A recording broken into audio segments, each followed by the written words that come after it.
अस्सलाम वालेकुम। आज हम बनाएंगे लखनऊ फेमस कलावटी बोटी कबाब। बहुत ही मज़े के, एकदम मुंह में घुल जाने वाले आपके बोटी कबाब बनकर तैयार होंगे जब आप इस रेसिपी को फॉलो करेंगे। इतने टेस्टी ये कबाब बनते हैं ना कि जो कोई खाएगा हर कोई आपसे इसकी रेसिपी ज़रूर पूछेगा। बहुत डिलीशियस बनते हैं और बस एक बार खाने के बाद इनकी आदत सी पड़ जाती है। आप इसको अक्सर बनाएंगे, बहुत टेस्टी बनते हैं। चलिए शुरू करते हैं इनको बनाना। सबसे पहले 1 किलोग्राम मैंने यहाँ पर गोश्त लिया हुआ है। मैंने बुफेलो मीट लिया हुआ है, आप मटन भी ले सकते हैं। बस बुफेलो मीट की कुकिंग टाइमिंग मटन से ज़्यादा हो जाएगी। और इसके 1 से 1.5 इंच के आपको पीस लेने हैं। पीस छोटे छोटे लीजिएगा, बड़े मत लीजिएगा। 1 से 1.5 इंच से ज़्यादा बड़े नहीं होने चाहिए। तो यहाँ पर हमें मीट को करना है मैरिनेट। तो इसमें डाल देंगे तकरीबन 1 टीस्पून नमक, अभी मैंने डाला है, बाद में ज़रूरत के हिसाब से नमक और डाल लेंगे। साथ में इसमें जाएगा 2 टेबल स्पून अदरक लहसुन का पेस्ट और गलावट के लिए जाएगा इसमें 4 से 5 टेबल स्पून कच्चे पपीते का पेस्ट, जिसको आपको उसके हरे छिलके के साथ पीसना है। और अगर आपके पास कच्चा पपीता नहीं है तो कचरी पाउडर ले सकते हैं या फिर मीट टेंडराइज़र ले सकते हैं। लेकिन इसके बगैर अगर आप सोचेंगे बोटी कबाब बना लें तो बन तो जाएंगे, लेकिन वो टेस्ट नहीं आएगा। तो आपको इसमें कोई भी मीट टेंडराइज़र, कच्चा पपीता या कचरी पाउडर ज़रूर डालना है। और सारे इंग्रेडिएंट्स को अच्छी तरह से मिलाकर इसको मैरिनेशन के लिए रख देना है। तो जितना अच्छा आप इसको मैरिनेट करेंगे उतनी अच्छी इसमें गलावट आएगी। तो कम से कम तो आप इसको 3-4 घंटे मैरिनेट ज़रूर करिएगा। और अगर आपके पास टाइम है तो ओवरनाइट आप इसको मैरिनेट कर लीजिएगा, फ्रिज के अंदर रख दीजिएगा। क्योंकि जितना लंबा इसको मैरिनेट करते हैं ना, उतनी अच्छी इसमें गलावट आती है और टेस्ट फिर उतना ही मज़े का आता है। चलिए इसको साइड में रख देते हैं मैरिनेट होने के लिए।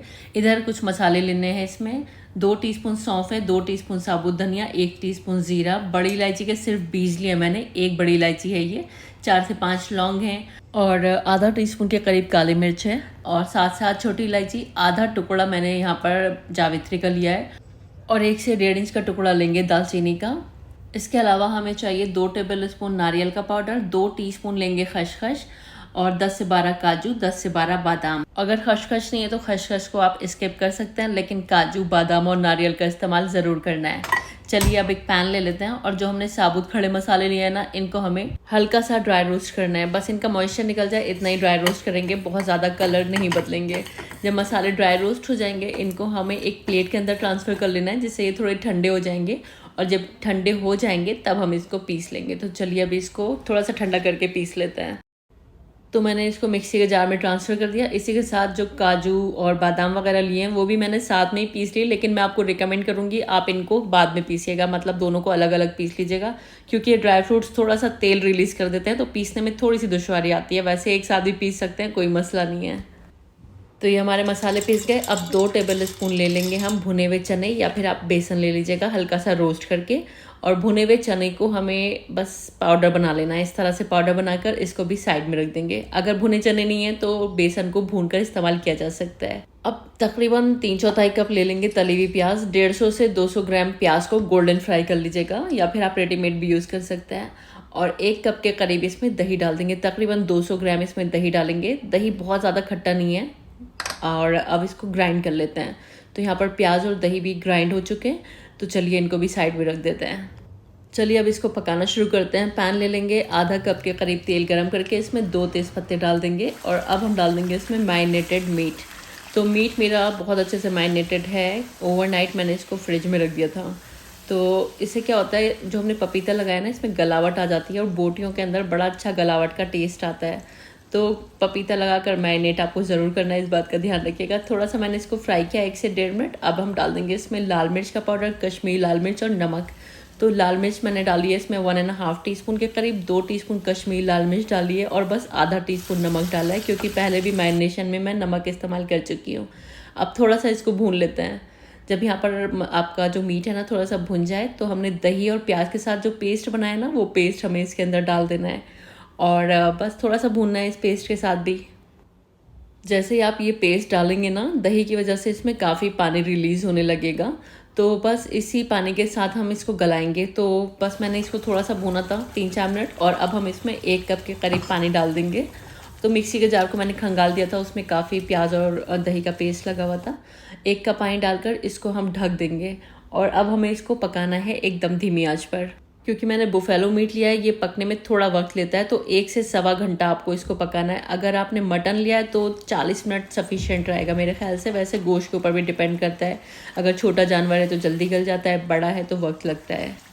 मैंने धीमी आंच पर इसको तकरीबन 1.25 घंटे पकाया था। बीच में 1-2 बार आप इसको चेक कर लीजिएगा, अगर पानी कम है तो इसमें और डाला जा सकता है। अब हमने जो गरम मसाले और ड्राई फ्रूट्स का पेस्ट बनाया ना, वो पेस्ट हमें इसमें डाल देना है। अगर आपने अलग अलग भी पीसा है ना, तब भी आपको दोनों को इसी टाइम पर डालना है। बस इसको डालकर भी बहुत अच्छे से मिक्स करेंगे। आप देखेंगे जैसे ही आप ये पाउडर्ड मसाले डालेंगे ना, थोड़ा सा इसका तेल कम हो जाएगा, क्योंकि हमने जो ड्राई फ्रूट्स डालने हैं उसको डालने से तेल थोड़ा कम हो जाता है।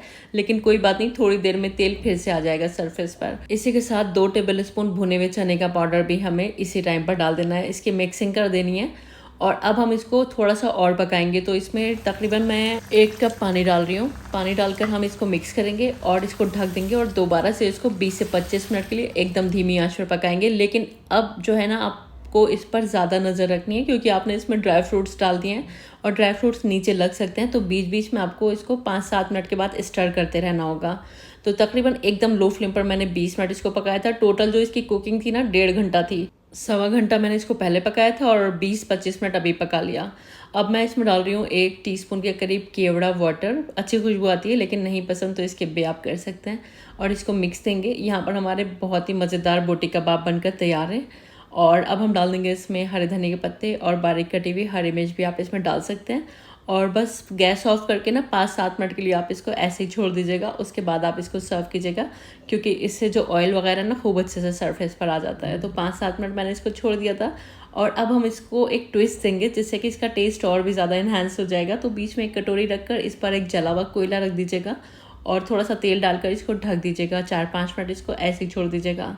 तो स्मोकी फ्लेवर देने से इसके टेस्ट में 4 चांद लग जाते हैं। तो अगर कोयला अवेलेबल है तो ये स्टेप ज़रूर कीजिएगा, और अगर नहीं है तो आप इस स्टेप को स्किप भी कर सकते हैं। ऐसे ये बहुत अच्छा बना है, लेकिन स्मोकी फ्लेवर से थोड़ा सा और मज़े का लगने लगता है।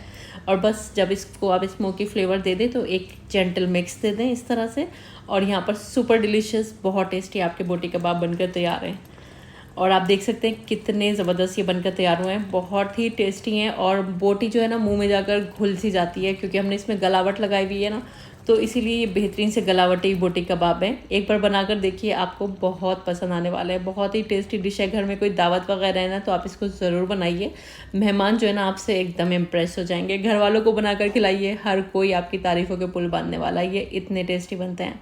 तो एक बार बनाइएगा ज़रूर ये बेहतरीन से बोटी कबाब की रेसिपी, और बस स्टेप बाय स्टेप फॉलो कीजिएगा। आपके बहुत उम्दा बोटी कबाब बनकर रेडी होंगे। और जब बनाइएगा तो अपनी फीडबैक्स कमेंट बॉक्स में आकर ज़रूर दीजिएगा, क्या रिएक्शन रहे आपके घर वालों के, कैसा लगा सबको। क्योंकि मुझे पूरी उम्मीद है हर किसी को बहुत पसंद आएंगे, हर किसी का दिल जीत लेगी ये डिश, इतनी टेस्टी बनती है। और सर्व कर लीजिए आप इसको पाव के साथ या पराठे के साथ, बहुत अच्छे लगते हैं। और नॉर्मल चपाती से भी खाए जा सकते हैं। आई होप रेसिपी आपको पसंद आई होगी। अगर पसंद आई है तो फैमिली फ्रेंड्स के साथ इसको शेयर कर दीजिएगा। Thanks for watching the video. Allah हाफिज़।